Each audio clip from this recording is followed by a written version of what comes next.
Harry Potter e a Pedra Filosofal. Capítulo 1. O menino que sobreviveu. O senhor e a senhora Dursley, da Rua dos Alfeneiros número 4, se orgulhavam de dizer que eram perfeitamente normais. Muito bem, obrigado. Eram as últimas pessoas no mundo que se esperaria que se metessem em alguma coisa estranha ou misteriosa, porque simplesmente não compactuavam com esse tipo de bobagem. O Sr. Dursley era diretor de uma firma chamada Grooms, que fazia perfurações. Era um homem alto, corpulento e quase sem pescoço, embora tivesse enormes bigodes. A Sra. Dursley era magra e loura, e tinha um pescoço quase 2 vezes mais comprido que o normal, o que era muito útil, porque ela passava grande parte do tempo espichando-o por cima da cerca do jardim para espiar os vizinhos. Os Dursley tinham um filhinho chamado Dudley, ou Duda, e em sua opinião não havia garoto melhor em nenhum lugar do mundo. Os Dursley tinham tudo o que queriam, mas tinham também um segredo, e seu maior receio era que alguém o descobrisse. Achavam que não iria aguentar se alguém descobrisse a existência dos Potter. A senhora Potter era irmã da senhora Dursley, mas não se viam havia muitos anos. Na realidade, a senhora Dursley fingia que não tinha irmã, porque esta e o marido o emprestavam era o que havia de menos parecido possível com os Dursley.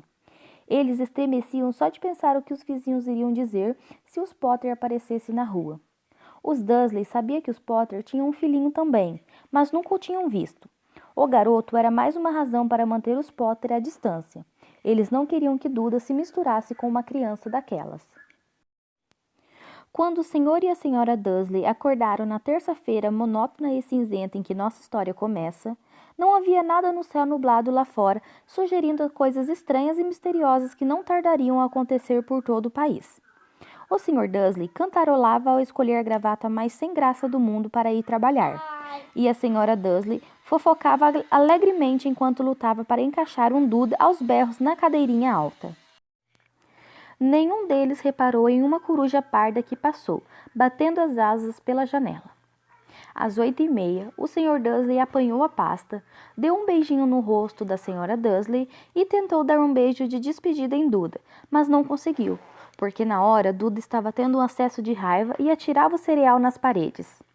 Pestinha, disse rindo contra efeito o Sr. Dursley ao sair de casa. Entrou no carro e deu marcha ré para sair do estacionamento do número 4. Foi na esquina da rua que ele notou o primeiro indício de que algo estranho ocorria. Um gato lia um mapa. Por um instante, o Sr. Dursley não percebeu o que vira. Em seguida, virou rapidamente a cabeça para dar uma segunda olhada. Havia um gato de listras amarelas sentado na esquina da Rua dos Alfeneiros, mas não havia nenhum mapa à vista. Em que estaria pensando naquela hora? Devia ter sido um efeito de luz. Ele piscou e arregalou os olhos para o gato. O gato o encarou. Enquanto virava a esquina e subia a rua, espiou o gato pelo espelho retrovisor. Ele agora estava lendo a placa que dizia Rua dos Alfeneiros. Não, estava olhando a placa. Gatos não podiam ler mapas nem placas. O Sr. Dursley sacudiu a cabeça e tirou o gato do pensamento. Durante o caminho para a cidade, ele não pensou em mais nada, exceto no grande pedido de brocas que tinha esperança de receber naquele dia. Mas ao sair da cidade, as brocas foram varridas de sua cabeça por outra coisa. Ao parar no costumeiro engarrafamento matinal, não pôde deixar de notar que havia uma quantidade de gente estranhamente vestida andando pelas ruas. Gente com capas largas. O Sr. Dursley não tolerava gente que andava com roupas ridículas. Os trapos que se viam nos jovens. Imaginou que aquilo fosse uma nova moda idiota. Tamborilou os dedos no volante e o seu olhar recaiu em um grupinho de excêntricos parados bem perto dele. Cochichavam excitados. O Sr. Dursley se irritou ao ver que alguns deles nem eram jovens. Ora, aquele homem devia ser mais velho do que ele e usava uma capa verde esmeralda. Que petulância! Mas então ocorreu ao Sr. Dursley que se tratava provavelmente de alguma promoção boba. Devia ser isto. O tráfego avançou e alguns minutos depois o Sr. Dursley chegou ao estacionamento da Grooms, o pensamento de volta às brocas. O Sr. Dursley sempre sentava de costas para a janela em seu escritório no 9º andar. Se não o fizesse, talvez tivesse achado mais difícil se concentrar em brocas aquela manhã. Ele não viu as corujas que voavam velozes em plena luz do dia, embora as pessoas na rua as vissem. Elas apontavam e se espantavam enquanto coruja atrás de coruja passava no alto. A maioria jamais vira uma coruja mesmo à noite. O Sr. Dursley, porém, teve uma manhã perfeitamente normal sem corujas. Gritou com 5 pessoas diferentes, deu vários telefonemas importantes e gritou mais um pouco. Estava de excelente humor até a hora do almoço, quando pensou em esticar as pernas e atravessar a rua para comprar um pãozinho doce na padaria de fronte. Esquecera completamente as pessoas de capa até passar por um grupo delas próximo à padaria. Olhou-as com raiva ao passar. Não sabia o porquê, mas elas o deixavam nervoso. Essas cochichavam agitadas também, mas ele não viu nenhuma latinha de coleta. Foi ao passar por elas, na volta, levando uma grande rosca açucarada em um saco, que entreouviu algumas palavras do que diziam. Os Potter, é verdade, foi o que ouvi. É, o filho deles, Harry. O Sr. Dursley parou de repente. O medo invadiu-o. Virou a cabeça para olhar as pessoas que cochichavam como se quisesse dizer alguma coisa, mas pensou melhor. Atravessou a rua depressa, correu para o escritório, disse rispidamente à secretária que não a incomodasse. Agarrou o telefone e quase terminara de discar o número de casa quando mudou de ideia. Pôs o fone no gancho e alisou os bigodes, pensando. Não, estava agindo como um idiota. Potter não era um nome tão fora do comum assim. Tinha certeza de que havia muita gente chamada Potter com um filho chamado Harry. Pensando bem, nem sequer tinha certeza de que o sobrinho tivesse o nome de Harry. Jamais vira um menino. Talvez fosse Ernesto ou Eduardo. Não tinha sentido preocupar a senhora Dursley. Ela sempre ficava tão perturbada à simples menção da irmã. Não a culpava. Se ele tivesse uma irmã como aquela... Mas, mesmo assim, aquelas pessoas de capa... Achou bem mais difícil se concentrar nas brocas daquela tarde. E quando deixou o edifício às 5 horas, continuava tão preocupado que deu um encontrão em alguém parado ali à porta. Desculpe, murmurou, quando o velhinho cambaleou e quase caiu. Levou alguns segundos até o Sr. Dursley perceber que o homem estava usando uma capa roxa. Não parecia nada aborrecido por ter sido quase jogado ao chão. Ao contrário, seu rosto se abriu em um largo sorriso e ele disse numa voz esganiçada que os fez os passantes olharem. Não precisa pedir desculpas, caro senhor, porque nada poderia me aborrecer hoje. Alegre-se, porque você sabe quem finalmente foi embora. Até trouxas como o senhor deviam estar comemorando um dia tão feliz. E o velho abraçou o Sr. Dursley pela cintura e se afastou. O Sr. Dursley ficou pregado no chão. Fora abraçado por um completo estranho, e também achava que fora chamado de trouxa. O que quer que isso quisesse dizer. Estava abalado. Correu para o carro e partiu para casa, esperando que estivesse imaginando coisas, o que nunca esperava que fizesse, porque não aprovava a imaginação. Quando entrou no estacionamento do número 4, a primeira coisa que viu, e isso não melhorou seu estado de espírito, foi o gato listrado que notara aquela manhã. Agora ele estava sentado no muro do jardim. Tinha certeza de que era o mesmo. As marcas em volta dos olhos eram as mesmas. Chispa, disse o Sr. Dursley em voz alta. O gato não se mexeu. Apenas lançou-lhe um olhar severo. Será que isto era um comportamento normal para um gato? Pensou o Sr. Dursley. Continuava decidido a não comentar nada com a esposa. A senhora Dursley tivera um dia normal e agradável. Contou-lhe durante o jantar os problemas da senhora do lado com a filha e ainda que Duda aprendera uma palavra nova. Nunca. O Sr. Dursley tentou agir normalmente. Depois que Duda foi se deitar, ele chegou à sala em tempo de ouvir o último noticiário noturno. E por último, os observadores de pássaro em toda parte registraram que as corujas do país se comportaram de forma muito estranha hoje. Embora elas normalmente caçem à noite e raramente apareçam à luz do dia, centenas desses pássaros foram vistos hoje voando em todas as direções desde o alvorecer. Os especialistas não sabem explicar por que as corujas de repente mudaram seu padrão de sono. O locutor se permitiu um sorriso. Muito misterioso. E agora, com Jorge Mendes, o nosso boletim meteorológico. Vai haver mais tempestades de coruja hoje à noite, Jorge? Bom, Eduardo, disse o meteorologista. Não sei lhe dizer, mas não foram só as corujas que se comportaram de modo estranho hoje. Ouvintes de todo o país têm telefonado para reclamar que, em vez do aguaceiro que prometi para ontem, eles têm tido chuvas de estrelas. Talvez alguém ande festejando a noite das fogueiras uma semana mais cedo este ano, mas posso prometer para hoje uma noite chuvosa. O Sr. Dursley ficou paralisado na poltrona. Estrelas cadentes em todo o país, corujas voando durante o dia, gente misteriosa usando capas por todo lado e um cochicho a respeito dos Potter. A Sra. Dursley entrou na sala trazendo 2 xícaras de chá. Não adiantava. Teria que lhe dizer alguma coisa. Pigarreou nervoso. Petúnia, querida, você não tem tido notícias da sua irmã ultimamente? Conforme esperava, a Sra. Dursley pareceu chocada e aborrecida. Afinal, normalmente fingiam que ela não tinha irmã. Não, respondeu ela seca. Por quê? Uma notícia engraçada, murmurou o Sr. Dursley. Corujas, estrelas cadentes, e viu uma porção de gente de aparência estranha na cidade hoje. E daí? Cortou a Sra. Dursley. Bem, pensei, talvez tivesse alguma ligação com, sabe, o pessoal dela. A Sra. Dursley bebericou o chá com os lábios contraídos.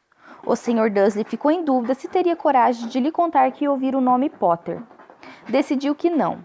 Em vez disso, falou com a voz mais disciplente que pôde. O filho deles teria mais ou menos a idade do Duda agora, não? Suponho que sim, respondeu a Sra. Dursley ainda seca. Como é mesmo o nome dele? Ernesto, não é? Harry. Um nome feio e vulgar, se quer saber a minha opinião. Ah, é, disse o Sr. Dursley, sentindo um aperto horrível no coração. É, concordo com você. Não disse mais nenhuma palavra sobre o assunto até o caminho do quarto, onde foram se deitar. Enquanto a Sra. Dursley estava no banheiro, o Sr. Dursley foi devagarinho até a janela e espiou o jardim de casa. O gato continuava lá. Observava o começo da Rua dos Alfeneiros como se esperasse alguma coisa. Estaria imaginando coisas? Será que tudo isso teria ligação com os Potter? Se tinha, se transpirasse que eram aparentados com um casal de... Bem, ele achava que não aguentaria. Os Dursley se deitaram. A Sra. Dursley adormeceu logo, mas o Sr. Dursley continuou acordado, pensando no que acontecera. Seu último consolo antes de adormecer foi pensar que mesmo que os Potter estivessem envolvidos, não havia razão para se aproximarem dele e da Sra. Dursley. Os Potter sabiam muito bem o que pensavam deles e de gente de sua laia. Não via como ele e Petúnia poderiam se envolver com nada que estivesse acontecendo. O Sr. Dursley bocejou e se virou. Isso não poderia afetá-los. Como estava enganado. O Sr. Dursley talvez estivesse mergulhando em um sono inquieto, mas o gato no muro lá fora não mostrava sinais de sono. Continuava sentado imóvel como uma estátua, os olhos fixos na esquina mais distante da Rua dos Alfeneiros, e nem sequer estremeceu quando uma porta de carro bateu na rua seguinte. Nem mesmo quando 2 corujas mergulharam do alto. Na verdade, era quase meia-noite quando o gato se mexeu. Um homem apareceu na esquina que o gato estivera vigiando. Apareceu tão súbita e silenciosamente que poderia pensar que tivesse saído do chão. O rabo do gato mexeu ligeiramente e os seus olhos se enteitaram. Ninguém jamais vislumbrara nada parecido com este homem na Rua dos Alfeneiros. Era alto, magro e muito velho. A julgar pelo prateado dos seus cabelos e de sua barba, suficientemente longos para prender no cinto. Usava vestes longas, uma capa púrpura que arrastava pelo chão e botas com salto alto e fivelas. Seus olhos azuis eram claros, luminosos e cintilantes por trás dos óculos em meia-lua e o nariz muito comprido e torto, como se o tivesse quebrado pelo menos 2 vezes. O nome dele era Alvo Dumbledore. Alvo Dumbledore não parecia ter consciência de que acabara de pisar numa rua onde tudo, desde o seu nome às suas botas, era mal visto. Estava ocupado apalpando a capa, procurando alguma coisa, mas parecia ter consciência de que estava sendo vigiado, porque ergueu a cabeça de repente para o gato, que continuava a fitá-lo da outra ponta da rua. Por algum motivo, a visão do gato pareceu diverti-lo. Deu uma risadinha e murmurou: "Eu devia ter imaginado." Encontrou o que procurava no bolso interior da capa. Parecia um isqueiro de prata. Abriu-o, ergueu-o no ar e o acendeu. O lampião da rua mais próximo apagou-se com um estalito seco. Ele o acendeu de novo. O lampião seguinte piscou e apagou. 12 vezes ele acionou o apagueiro, até que as únicas luzes acesas na rua toda eram 2 pontinhos minúsculos ao longe. Os olhos do gato que o vigiava. Se alguém espiasse pela janela agora, até a senhora Dursley, de olhos de conta, não conseguiria ver nada que estava acontecendo na calçada. Dumbledore tornou a guardar o apagueiro na capa e saiu caminhando pela rua em direção ao número 4, onde se sentou no muro ao lado do gato. Não olhou para o bicho, mas passado algum tempo dirigiu-se a ele. Imaginei encontrar a senhora aqui, professora Minerva McGonagall. E virou-se para sorrir para o gato, mas este desaparecera. Em vez dele, viu-se sorrindo para uma mulher de aspecto severo, que usava óculos de lente quadradas, exatamente do formato das marcas que o gato tinha em volta dos olhos. Ela também usava uma capa esmeralda. Trazia os cabelos negros presos num coque apertado e parecia decididamente irritada. Como soube que era eu? Perguntou. Minha cara professora, nunca vi um gato se sentar tão duro. O senhor estaria duro se tivesse passado o dia todo sentado em um muro de pedra, respondeu a professora Minerva. O dia todo? Quando podia estar comemorando? Devo ter passado por mais de 10 banquetes e festas a caminho daqui. A professora fungou aborrecida. Ah, sim, vi que todos estão comemorando, disse impaciente. Era de esperar que fossem um pouco mais cautelosos, mas não, até trouxas notaram que alguma coisa estava acontecendo. Deu no telejornal. Ela indicou com a cabeça a sala escura dos Dursley. Eu ouvi bandos de corujas, estrelas cadentes. Ora, eles não são tão completamente idiotas. Não podiam deixar de notar alguma coisa. Estrelas cadentes em quente. Aposto que foi coisa do Dédalo Diggle. Ele nunca teve muito juízo. Você não pode culpá-los, ponderou Dumbledore educadamente. Temos tido muito pouco que comemorar nos últimos 11 anos. Sei disso, retrucou a professora mal-humorada. Mas não é razão para perdermos a cabeça. As pessoas estão sendo completamente descuidadas. Saem às ruas em plena luz do dia, sem nem ao menos vestir roupas de trouxas e espalham boatos. Disguelia lançou um olhar atento a Dumbledore, como se esperasse que ele dissesse alguma coisa, mas ele continuou calado. Por isso ela recomeçou. Ia ser uma graça se no próprio dia em que você sabe quem parece ter finalmente ido embora, os trouxas descobrissem a nossa existência. Suponho que ele realmente tenha ido embora, não é, Dumbledore? Parece que não há dúvida. Temos muito que agradecer. Aceita um sorvete de limão? O quê? Um sorvete de limão. É uma espécie de doce dos trouxas de que sempre gostei muito. Não, obrigado, disse a professora Minerva com frieza, como se não achasse que o momento pedia sorvetes de limão, mesmo que você sabe quem tenha ido embora. Minha cara professora, com certeza uma pessoa sensata como a senhora pode chamá-lo pelo nome. Toda essa bobagem de você sabe quem, há 11 anos venho tentando convencer as pessoas a chamá-lo pelo nome que recebeu, Voldemort. A professora franziu o rosto, mas Dumbledore, que estava separando 2 sorvetes de limão, pareceu não reparar.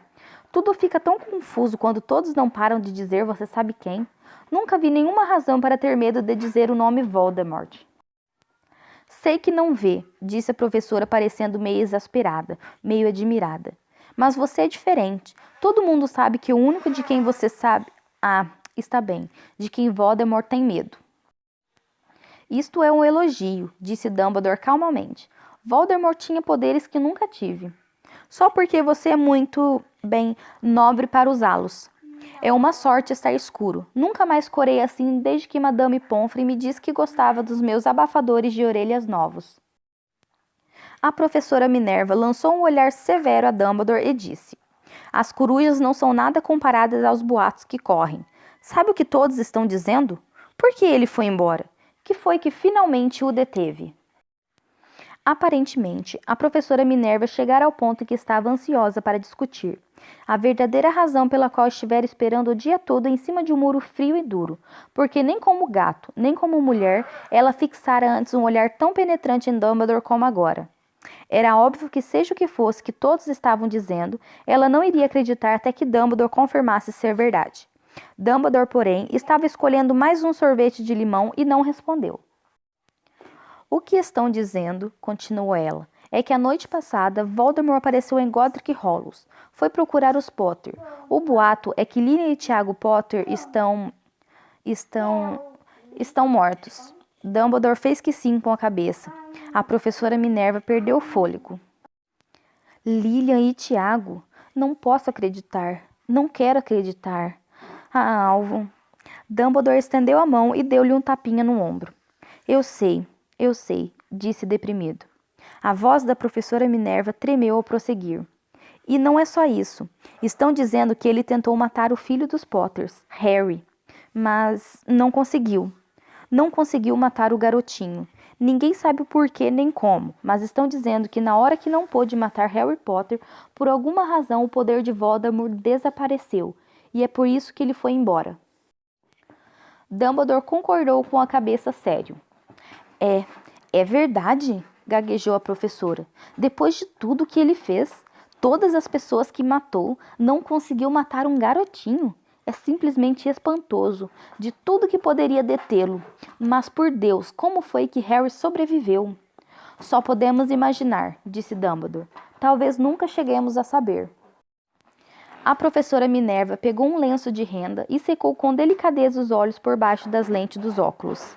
Dumbledore deu uma grande fungada, ao mesmo tempo que tirava o relógio de ouro do bolso e o examinava. Era um relógio muito estranho. Tinha 12 ponteiros, mas nenhum número. Em vez deles, pequenos planetas giravam à volta, mas devia fazer sentido para Dumbledore, porque ele o repôs no bolso e disse: Hagrid está atrasado. A propósito, foi ele que lhe disse que eu estaria aqui, suponho. Foi. E suponho que você não vai me dizer por que está aqui e nem em outro lugar. Vim trazer Harry para o tio e a tia. Eles são a única família que lhe resta. Você não pode estar se referindo às pessoas que moram aqui, exclamou a professora Minerva, pulando de pé e apontando para o número 4. Dumbledore, você não pode. Estive observando a família o dia todo. Você não poderia encontrar duas pessoas menos parecidas conosco. E tem um filho. Vi dando chutes na mãe até a rua, berrando porque queria balas. Harry Potter vir morar aqui. É o melhor lugar para ele, disse Dumbledore com firmeza. Os tios poderão lhe explicar tudo quando ele for mais velho. Escrevi-lhes uma carta. Uma carta? Repetiu o professor com a voz fraca, sentando-se novamente no muro. Francamente, Dumbledore, você acha que pode explicar tudo isso em uma carta? Essas pessoas jamais vão entendê-lo. Ele vai ser famoso, uma lenda. Eu não me surpreenderia se o dia de hoje ficasse conhecido no futuro como o dia de Harry Potter. Vão escrever livros sobre Harry. Todas as crianças no mundo vão conhecer o nome dele. Exatamente, disse Dumbledore, olhando muito sério por cima dos óculos de meia-lua. Isso seria o bastante para virar a cabeça de qualquer menino. Famoso antes mesmo de saber andar e falar. Famoso por alguma coisa que ele nem vai se lembrar. Você não vê que ele estará muito melhor se crescer longe de tudo isso até que tenha capacidade de compreender? A professora abriu a boca, mudou de ideia, engoliu em seco e então disse: você está certo, é claro. Mas como é que o garoto vai chegar aqui, Dumbledore? Ela olhou para a capa dele de repente, como se lhe ocorresse que talvez escondesse Harry ali. Hagrid vai trazê-lo. Você acha que é sensato confiar a Hagrid uma tarefa importante como esta? Eu confiaria a Hagrid minha vida, respondeu Dumbledore. Não estou dizendo que ele não tem o coração no lugar, concedeu a professora de má vontade. Mas você não pode fingir que ele é cuidadoso, que tem uma tendência a... Que foi isso? Um ronco discreto quebrara o silêncio da rua. Foi aumentando cada vez mais enquanto eles olhavam para cima e para baixo da rua à procura de um sinal de farol de carro. O ronco se transformou num trovão quando os dois olharam para o céu, e uma enorme motocicleta caiu do ar e parou na rua diante deles. Se a motocicleta era enorme, não era nada comparada ao homem que a montava de lado. Ele era quase 2 vezes mais alto do que um homem normal e pelo menos 5 vezes mais largo. Parecia simplesmente grande demais para existir e tão selvagem. Emaranhados de barba e cabelos negros longos e grossos escondiam a maior parte do seu rosto. As mãos tinham o tamanho de uma lata de lixo e os pés calçados com botas de couro pareciam filhotes de golfinho. Em seus braços imensos e musculosos, ele segurava um embrulho de cobertores. Hagrid! Exclamou Dumbledore, parecendo aliviado. Finalmente! E onde foi que arranjou a moto? Pedi emprestada, professor Dumbledore, respondeu o gigante, desmontando cuidadosamente da moto ao falar. O jovem Sirius me emprestou. Trouxe ele, professor. Não teve nenhum problema. Não, senhor. A casa ficou quase destruída, mas consegui tirá-lo inteiro antes de que os trouxas invadissem o lugar. Ele dormiu quando estávamos sobrevoando Bristol. Dumbledore e a professora Minerva curvaram-se para o embrulho de cobertores. Dentro, apenas visível, havia um menino que dormia o sono alto. Sob uma mecha de cabelos muito negros caída sobre a testa, eles viram um corte curioso. Tinha a forma de um raio. Foi aí que... sussurrou a professora. Foi, confirmou Dumbledore. Ficará com a cicatriz para sempre. Será que você não poderia dar um jeito, Dumbledore? Mesmo que pudesse, eu não o faria. As cicatrizes podem vir a ser úteis. Tenho uma acima do joelho esquerdo que é um mapa perfeito do metrô de Londres. Bem, me dê ele aqui, Hagrid. É melhor acabarmos logo com isso. Dumbledore recebeu Harry nos braços e virou-se para a casa dos Dursley. Será que eu podia me despedir dele, professor? Perguntou Hagrid. Ele curvou a enorme cabeça descabelada para Harry e deu-lhe o que deve ter sido um beijo muito áspero e peludo. Depois, sem aviso, Hagrid soltou um uivo como o de um cachorro ferido. Psiu, sibilou a professora Minerva. Você vai acordar os trouxas. Desculpe, soluçou Hagrid, puxando um enorme lenço sujo e escondendo a cara nele. Mas não consigo suportar Lilian e Tiago mortos e o coitadinho do Harry ter de vir aqui viver com os trouxas. É muito triste, mas controle-se, Hagrid, ou vão nos descobrir, sussurrou a professora, dando uma palmadinha desajeitada no braço de Hagrid, enquanto Dumbledore saltava a mureta de pedra e se dirigia à porta da frente. Depositou Harry devagarinho no batente, tirou uma carta da capa, meteu-as entre os cobertores do menino e em seguida voltou para a companhia dos dois. Durante um minuto inteiro, os três ficaram parados olhando para o embrulhinho. Os ombros de Hagrid sacudiram. Os olhos da professora Minerva piscaram loucamente, e a luz cintilante que sempre brilhava nos olhos de Dumbledore parecia ter se extinguido. Bem, disse Dumbledore finalmente. Acabou-se. Não temos mais nada a fazer aqui. Já podemos nos reunir aos outros para comemorar. Disse Hagrid com uma voz muito abafada. Vou devolver a moto de Sirius. Boa noite, professora Minerva, professor Dumbledore. Enxugando os olhos na manga da jaqueta, Hagrid montou na moto e acionou o motor com um pontapé. Com um rugido, ela levantou o voo e desapareceu na noite. Nos veremos em breve, espero, professora Minerva, falou Dumbledore com um aceno da cabeça. A professora Minerva assoou o nariz em resposta. Dumbledore se virou e desceu a rua. Na esquina parou e puxou o apagueiro. Deu um clique e 12 esferas de luz voltaram aos lampiões de modo que a Rua dos Alfeneiros, de repente, iluminou-se com uma claridade laranja. E ele divisou o gato listrado se esquivando pela outra ponta da rua.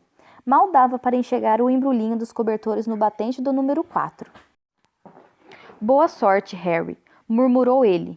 Girou nos calcanhares e, com um movimento da capa, desapareceu. Uma brisa arrepiou as cercas bem cuidadas da Rua dos Alfeneiros, silenciosas e quietas sobre o negror do céu. O último lugar no mundo em que alguém esperaria que acontecesse coisas espantosas. Harry Potter virou-se dentro dos cobertores sem acordar. Sua mãozinha agarrou a carta ao lado, mas ele continuou a dormir, sem saber que era especial, sem saber que era famoso, sem saber que iria acordar dentro de poucas horas com um grito da senhora Dursley ao abrir a porta da frente para pôr a garrafa de leite do lado de fora. Nem que passaria as próximas semanas levando cutucadas e beliscões do primo Duda. Ele não podia saber que, nesse mesmo instante, havia as pessoas se reunindo em segredo em todo o país, que erguiam os copos e diziam com as vozes abafadas: a Harry Potter, o menino que sobreviveu. Fim do primeiro capítulo.